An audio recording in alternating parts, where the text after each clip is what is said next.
शिखा परिवार की लाडली बिटिया, या फिर यूं कहे कि परिवार की आन बान और जान। जब घर में होती तो ऐसा लगता मानो घर में आसमान टूट पड़ा हो। घर में इधर उधर धमा चौकड़ी करना और खूब सारी बातें करना उसके पसंदीदा कामों में से एक था। शिखा के दादाजी शिखा को बहुत प्यार करते थे, लेकिन आजकल उन्हें शिखा की एक चिंता और खाए जा रही थी, और वो थी शिखा की शादी की चिंता। बस दादाजी अब हर परिवार में शिखा का ससुराल ढूंढते, लेकिन शिखा को शादी के नाम से ही इतनी चिढ़ थी कि शादी का नाम सुनते ही वह गुस्सा होकर मुंह फुलाकर दूसरे कमरे में बैठ जाती। खैर, थोड़ी देर में उसका गुस्सा खुद ब खुद उतर जाता और वापस अपनी धमा चौकड़ी में व्यस्त हो जाती।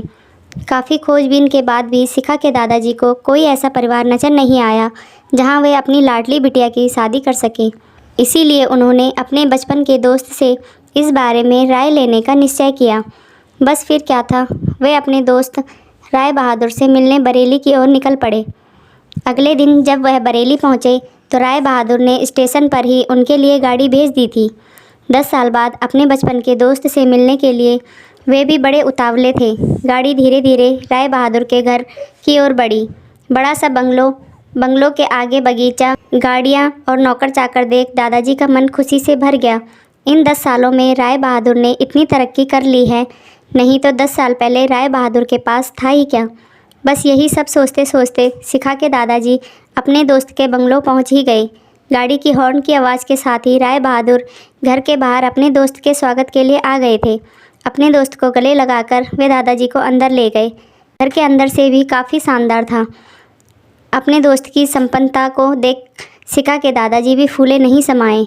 चाय नाश्ता के बाद राय बहादुर ने उनके खास दोस्त से आने का कोई खास कारण पूछा। दादाजी ने पोती की शादी के लिए एक अच्छा सा परिवार ढूंढने का काम सौंपते हुए बिटिया का फ़ोटो राय बहादुर के हाथ में सौंप दिया। राय बहादुर भी अपने बेटे विक्रम के लिए एक सुयोग्य कन्या की तलाश में थे। तीखे नैन नक्श, चेहरे पर तेज और एक बार में ही किसी को पसंद आने वाली शिखा बिटिया को फ़ोटो में देखते ही उन्होंने शिखा को अपने घर की बहू बनाने का फैसला कर लिया। राय बहादुर इतना सोच ही रहे थे कि इतने में उनका बेटा विक्रम आ गया। विक्रम ने दादाजी के पैर छुए और हालचाल पूछने के बाद ऑफिस की ओर निकल गया। विक्रम के जाने के बाद राय बहादुर ने अपने दोस्त से विक्रम और शिखा के संबंध के लिए पेशकश की। शिखा के दादाजी को लगा जैसे राय बहादुर ने उनके मुंह की बात छीन ली।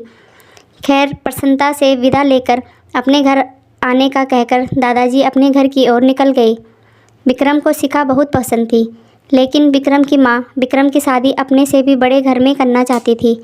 लेकिन विक्रम के मनाने पर वह मान गई और तय समय पर विराम और शिखा की शादी हो गई। ससुराल में शिखा के सास ससुर, विक्रम के बड़े भैया भाभी और शिखा की ही उम्र की एक ननद थी, रागिनी। अपनी सादगी और सबका अच्छे से ख्याल रखने के कारण शिखा ने घर में सबके दिलों में जगह बना ली, लेकिन अपनी तमाम कोशिशों के बावजूद अपनी सासू माँ का प्यार पाने में असफल रही। वह शिखा के हर काम में कुछ न कुछ गलती निकाल ही देती। अपनी शादी की रात को ही विक्रम ने शिखा से साफ साफ कह दिया था कि घर के किसी भी मामले में मैं बिल्कुल नहीं बोलूँगा, ना तो मैं किसी बात पर माँ से बहस करूँगा, ना ही तुम्हारा साथ दूँगा। तुम्हें अपनी समझदारी से ही काम लेना होगा। लेकिन शिखा की लाख कोशिशों के बावजूद भी सासू माँ के व्यवहार में कोई परिवर्तन नहीं आ रहा था। शिखा की ननद जरूर उसकी माँ से शिखा भाभी के प्रति इस तरह के व्यवहार पर उलझ जाती, लेकिन इससे भी केवल बात बढ़ने के अलावा कुछ नहीं होता। इसी तरह करीब 1 साल निकल गया। शिखा और विक्रम को जुड़वा बेटियाँ हुई। यह समय शिखा के लिए अग्नि परीक्षा का समय था। शिखा का दर्द शिखा के लिए आंसू बन गया था। ससुराल में शिखा को संभालने वाला कोई नहीं था। विक्रम और उनके पापा ने शिखा को अपने मायके भेजने के लिए पहले ही मना कर दिया था। एक दिन रागिनी कॉलेज से आई तो उसने सभी को कॉलेज के सालाना कार्यक्रम में आने के लिए कहा। यह भी कहा कि कॉलेज में उसकी भी 2 प्रस्तुतियां हैं, इसीलिए आप सभी का चलना बहुत ज़रूरी है। खैर, ना चाहते हुए भी शिखा को अपनी दोनों जुड़वा बेटियों के साथ रागिनी के कॉलेज जाना पड़ा। कार्यक्रम की शुरुआत में गीत संगीत की कई प्रस्तुतियाँ हुई। उसके बाद मॉडलिंग राउंड शुरू हुआ। दर्शकों ने तालियों के साथ सभी का उत्साहवर्धन किया। मॉडलिंग में रागिनी ने भी हिस्सा लिया था। आखिरी राउंड में रागिनी के साथ 4 और लड़कियों को सिलेक्ट किया, जहां सभी से जज द्वारा एक एक सवाल पूछकर विजेता घोषित करना था। सवाल जवाब का दौर शुरू हुआ। इसी कड़ी में जज साहिबा ने रागिनी से सवाल पूछा, अगर घर में तुम्हारी माँ और भाभी में से किसी एक का साथ देना हो तो तुम किसका साथ दोगी? पूरे सदन में खामोशी छाई थी। तभी रागिनी के जवाब की प्रतीक्षा कर रहे थे। तभी रागिनी ने थोड़ा आगे बढ़कर कहा, अगर भाभी सही हो तो अपनी भाभी का। जज साहिबा ने पूछा, क्यों? रागिनी ने जवाब दिया, क्योंकि मुझे भी कल किसी की भाभी बनना है। जवाब सुनते ही पूरे सदन में तालियां गूंज उठी। सभी रागिनी की सोच और उसके सटीक जवाब की प्रशंसा कर रहे थे। रागिनी को विजेता घोषित किया गया। पुरस्कार लेने से पहले रागिनी ने सभी से कुछ कहने के लिए माइक थामते हुए कहा, हर बेटी अपनी माँ से बहुत प्यार करती है और माँ भी अपनी बेटी के दिल के सबसे करीब होती है। इसी तरह हमारे घर की बहुएं भी तो किसी की बेटियाँ हैं। आज हम किसी की बेटियाँ हैं, कल से किसी की भाभियाँ या बहुएं बनेगी।